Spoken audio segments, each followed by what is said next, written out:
Fala torcedora, fala torcedor, sei que não tá tudo bem com você, mas esse é o SBTV, sejam todos muito bem-vindos a mais um vídeo. Primeiro vídeo pós-queda para a segunda divisão, para a gente poder reagir aqui ao depoimento do presidente Guilherme Belintani junto com vocês. Sei que na live de ontem no pós-jogo a gente assistiu, mas sim as imagens devidas, né? E agora eu e você iremos aí acompanhar, para quem ainda não assistiu, para quem ainda não acompanhou, o pronunciamento do presidente. Então, se você puder ajudar meu trabalho, puder contribuir com o crescimento do canal, deixa o gostei, compartilha e vamos juntos nessa caminhada, beleza, meu povo? Então, é isso. Bora lá, vamos assistir, tá aqui na tela já a entrevista e vou colocar meu fone aqui da Play para assistir junto com vocês. Bora lá. Queria começar de uma forma com muita humildade e sentimento. Nesse momento passa um filme na nossa cabeça, passa desde os piores momentos pessoais que a gente já viveu em circunstâncias muito diferentes das nossas vidas, e passa os filmes que a gente viu quando a gente era apenas torcedor e estava do lado que cada torcedor está nesse momento. E eu me lembro dos momentos em que vi o Bahia rebaixado e eu já senti a dor profunda assim, que cada um está sentindo nesse momento. E agora eu sinto essa dor como o principal responsável por isso. De forma que toda a raiva e toda a decepção que o torcedor teve comigo e tem nesse momento é absolutamente compreensível. Eu sou o grande responsável pelo que aconteceu, não tenho a menor dúvida disso. As decisões foram tomadas por mim ou autorizadas por mim.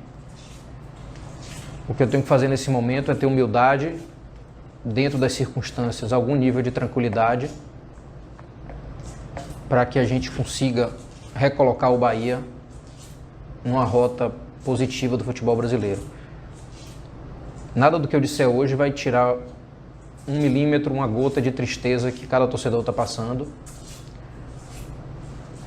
Mas o que eu posso dizer é que eu errei tentando acertar. Eu tomei as decisões com base nas informações e nos recursos que eu tinha, mas não foram suficientes para evitar o que talvez seja um dos maiores traumas da minha vida, como profissional, como torcedor.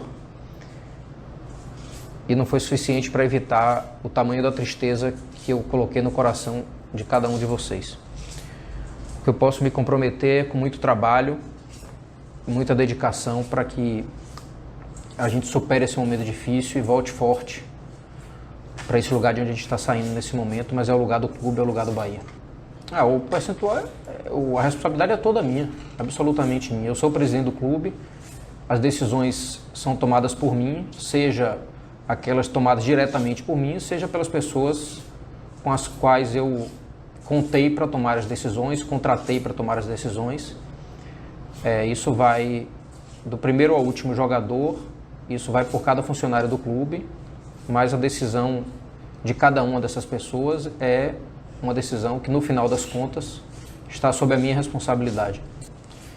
Eu não quero tirar nada, nem 1 milímetro assim, da minha responsabilidade e dos meus erros, mas para que a gente tome decisões corretas a partir de agora, a gente não pode fazer análises apenas superficiais e generalistas, né? Eu repito, nada do que eu falar tira a minha responsabilidade, que é principal, que é total, que é absoluta nesse momento.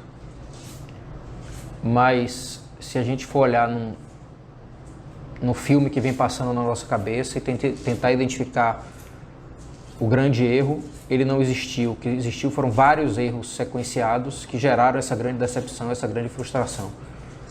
E aquela mudança que a gente fez no final da temporada passada, ela não surtiu o efeito que a gente imaginava. Nós tínhamos, no final do ano de 2020, um déficit muito grande no clube. Nós montamos em 2021 um time sem absolutamente nenhum investimento, O Bahia gastou quase nada com a aquisição de atletas, justamente por uma responsabilidade financeira que a gente entendia que precisaria ser tomada naquele momento, com as decisões que a gente tinha, com os recursos que a gente tinha, depois dos piores anos financeiros da história do Bahia, que foi o ano da pandemia. E nós tomamos uma decisão muito corajosa, que foi não gastar um dinheiro que a gente não tinha. Essa decisão corajosa foi tomada depois de um ano que já veio muito ruim dentro de campo e a gente escapando a 2 ou 3 rodadas do final do campeonato. Não tivemos intervalo, não tivemos intertemporada. Na semana seguinte já estávamos em campo novamente e tivemos que montar um time sem tempo e sem recurso. Logo na sequência, o título da Copa do Nordeste nos deu uma leitura de que nós conseguiríamos, com aquele time, ter um bom nível de competitividade no Campeonato Brasileiro. E assim a gente começou o Campeonato Brasileiro. E está aí o nosso erro, ter entendido que aquele time conseguiria fazer um campeonato sem ameaças, e isso não foi possível. O time perdeu competitividade, ficou 8 jogos sem vencer, empatando 1 e perdendo 7. Depois tivemos um segundo erro também muito grave, que foi trazer um treinador estrangeiro no meio do campeonato.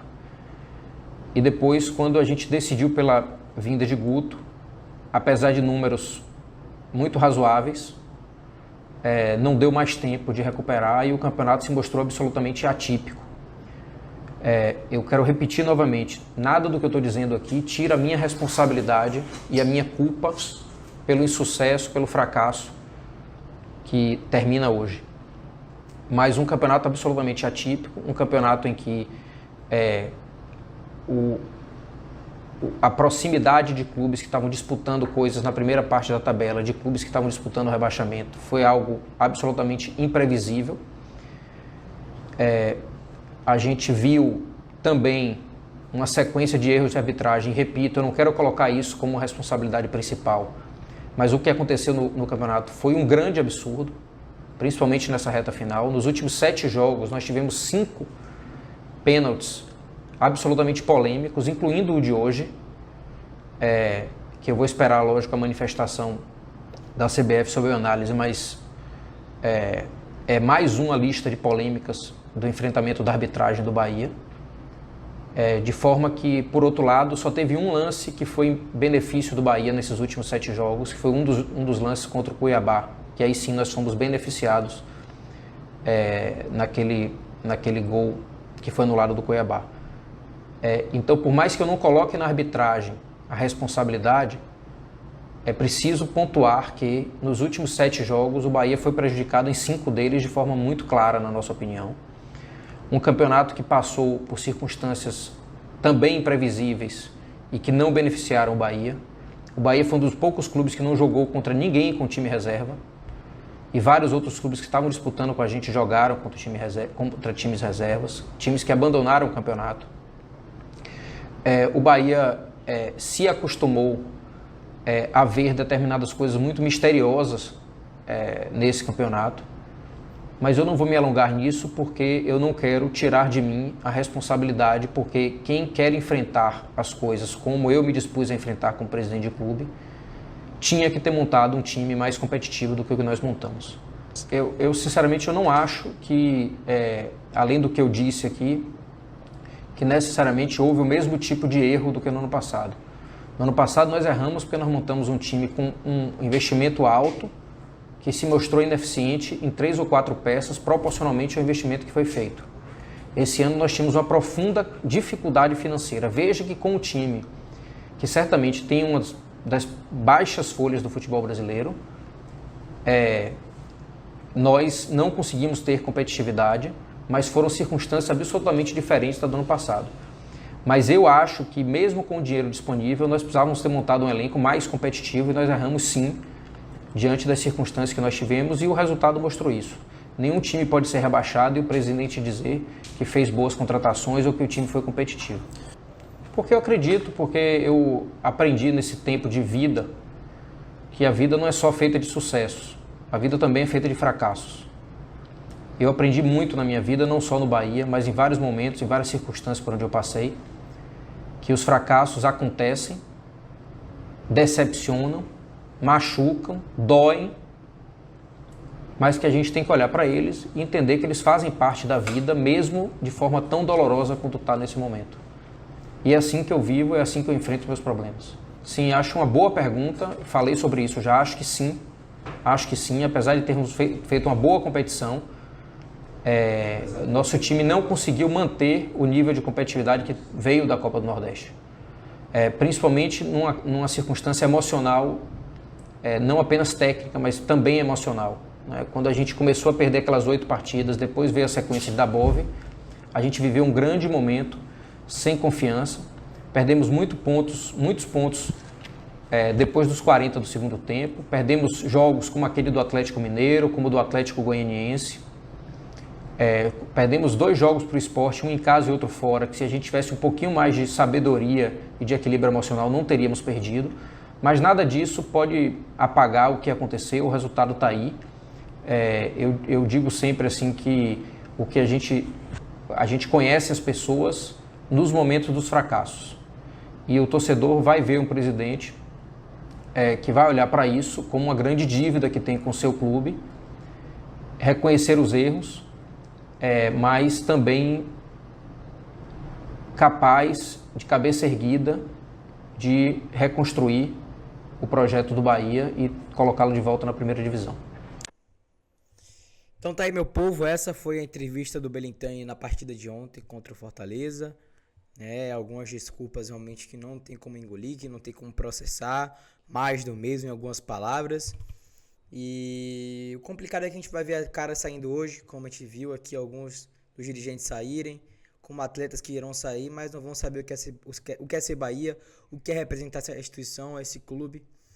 E muitos erros acima de tudo. Muitos equívocos, muitas coisas que a gente bateu na tecla e riram. E conseguiram aí, Guilherme Bento ele conseguiu fazer o que ele estava batendo na tecla nos últimos anos, que era rebaixar o Bahia. Mas enfim, meu povo, eu não vou me alongar, esse é assunto para outra live, para outro vídeo. Se você puder deixar o like, se inscrever no canal e ativar as notificações, isso vai ajudar muito a dar sequência, a gente poder tentar revigorar e encarar isso de cabeça erguida. Um abraço para vocês e eu fui.